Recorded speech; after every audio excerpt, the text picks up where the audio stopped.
Let's talk Falcons, man, because Desmond Ridder is getting some exposure. He had a chance to go on NFL Live yesterday. Now, I say this, guys, remember, he hasn't been the face. He hasn't really been doing a lot of this stuff. Now, it's going to pick up because he's the starter, but he went on NFL Live. He was on SportsCenter yesterday late in the afternoon, and Mike and I were like, look, we're talking about our quarterback. So for Dez, this is all good. It's good pub. But what was he saying, and what was he talking about? And one of the things he said is he's going to camp as quarterback one, right? QB1.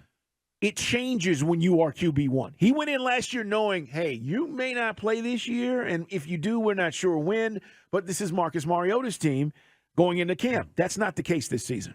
Yeah, for me, it's just, I know what the season's going to be like. I know what it's going to hold, how long it is.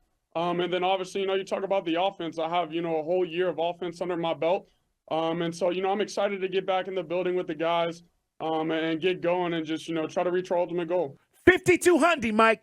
5,200 yards he's throwing for. Well, again, I'll be all for that. That was the PFF. What was it? PFF Knuckleheads came up with that? It was. I don't even know how you get to that number when you think we're going to run the ball at least 500 times, or 400 times. I mean, it's not only going to be one dude, but between Algier and Bijan Robinson, I think you get to 400 total runs, right? You would. Absolutely. And throw in Cordero Patterson, right? Yeah, I think that number of running attempts, right, is right about right. The throwing the football, and again, I get back to this. We got to let Dez cook at some point. Not every game. It's not going to be I don't expect him to throw for 500 yards, but Mike, you were saying this. He doesn't have to be perfect with all these weapons around him. No, and it's the thing that applies to what we just talked about with the dogs, because, you've got a quarterback in Carson Beck who's surrounded by just really good players and older players, experienced players, and studs. Same thing goes here. You're going to hopefully have Bergeron plug in at left guard, so we're not going to have any leakage coming from the left side, from the blind side. And you've got a good center in Dahlman. I mean, I know that we were kind of lukewarm about Caleb McGarry coming back, but he fits this program because he knows how to run block. So it should be there. And then you talked about all the skill position players. They're going to have a lot of weapons at his disposal. Shouldn't have to be Joe Montana to win. Let's hear Des Ridder talk about Pitts and Drake London and the offseason work they've put in. Yeah, for me, and obviously, Drake and I had a great connection last year. And for myself and Kyle, we didn't get as many reps as we liked to last year. So for me, it was just about, keep developing that relationship with Drake, and then obviously, build that relationship with Kyle. And that's, whether it's playing golf on the weekends or actually being out there and working and working on our crafts together, and just growing that connection both on and off the field. Yeah, and Pitts, no pressure, Kyle. We're glad that you're not going to start the season on the PUP list, the training camp on PUP list. Physically unable to perform is what it stands for, guys. Right. But ultimately, this is a year, man. I need you to be great.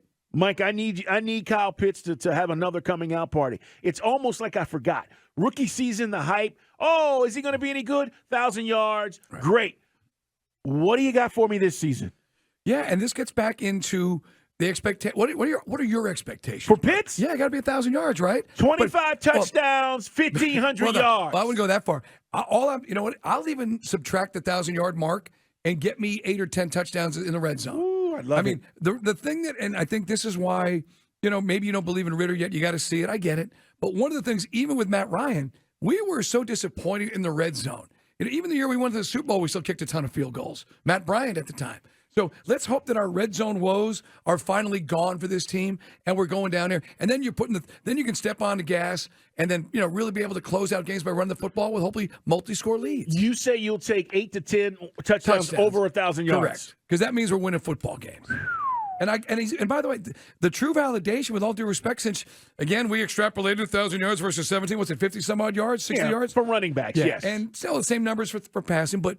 I just want to see this guy get in the end zone. He should be a freakazoid. He should be a dude who is the ultimate red zone weapon. I'm going to put more pressure on him. If you gave me 1,000 yards with what you had 2 seasons ago, there's a better team.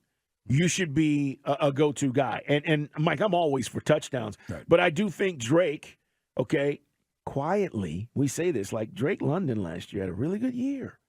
Quietly. Right. And had you had better numbers, and again, let's be honest, Mariota couldn't hit the broadside of a barn when these guys got open. That's what was so frustrating. It really was. What did Des Ridder say about Bijan Robinson? Here's Desmond Ridder. Yeah, just his explosiveness. I mean, you obviously see it, on his film from Texas, but just seeing it in person, we haven't got the pads on yet, so we'll see what it's like when we get the pads on. But, just being out there during OTAs, just ability to be able to play anywhere and do anything, is just really huge. Turn the page, Falcon fans. Turn the page. It's time. Don't still think that in your head this is what it was.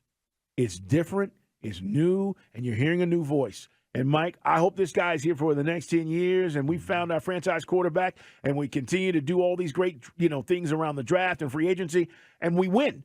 But I think a lot of Falcon fans are still stuck in the rut, Mike, of, okay, this is going to be what it's been. And it's not. I can't tell you how many people I've run into are like, well, what you think they're going to do? And then we have the conversation, and then they immediately go back to, well, they didn't do this then. Right. Let it go. Yeah, I just think you do. And that's a great point. I mean, we're all most of us are Falcon fans. Some of you are on the fence. You want to jump back in with the Falcons. But the things that happened before don't have any bearing on this. For whatever, we said this earlier, for whatever you felt about Matt Ryan, and it's a shame that he was so disrespected in this town because he did a hell of a job in a really tough situation. But there were times where you still wanted more, and you need getting back to that red zone conversation. Wanted more. So, but that's gone. And Ritter isn't a star in some people's minds. Some people think he has the potential, but this team is loaded. This team finally had money to spend.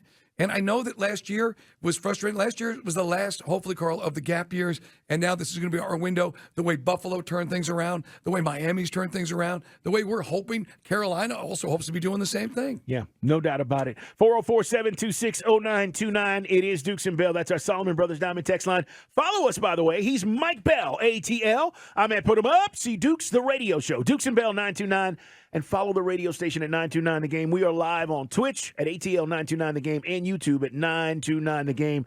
Whispers running the cameras. You can watch the show live. One last thing from Desmond Ritter, and we're talking about turning the page. Here's what he said about hopefully being here for a long time.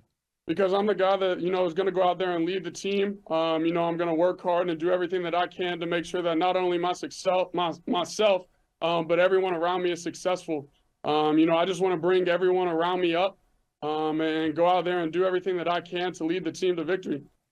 It's my boy, man. Again, if you're new to the show and your first time hearing Desmond Ritter, or new to the Falcons broadcast, he does sound a bit like Patrick Mahomes meets the former Colts quarterback. Oh, Andrew Luck. Andrew Luck. Yeah. You know?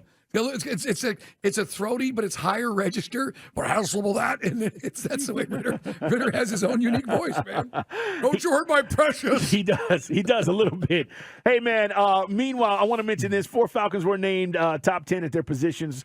When you go to the rankings, A.J. Terrell, top 10 cornerback. Chris Lindstrom, a number 7 interior offensive lineman. Pitts was the number 7 tight end, Mike, and Jessie Bates, number 6 safety. If you buy into any of that, all that says to me is that we're getting the respect with the player upgrades that we've had. Bates, remember, free agency. Pitts, we drafted. Lindstrom's the highest paid guard right now in the league. He got his respect through the contract. And A.J. Terrell, obviously, I think he's one of the best corners in the league. That's all it says to me. Right. And if Okudah steps in and he does the job, we talked yesterday about the rookie class, you got a really good secondary. That's another thing. For years, we debated building from the back or the front, and it seemed like for this franchise, if we're honest, it was one or the other. Yep. It was rarely both together at the same time. So, look, I get it. Guys like Bud Dupree and Calais Campbell, those are short-term fixes. But I'm going to say it again, man. The second-round guys, Richie Grant, Arnold Ebiketie, you got to step up this year. These guys got to take a leap, because I don't know where you place second-rounders. You talked about it in 16. Second-rounders, fourth-rounders contributed from the jump, and these guys have got to step it up. Yeah. If they do, then this team's really going to do something special.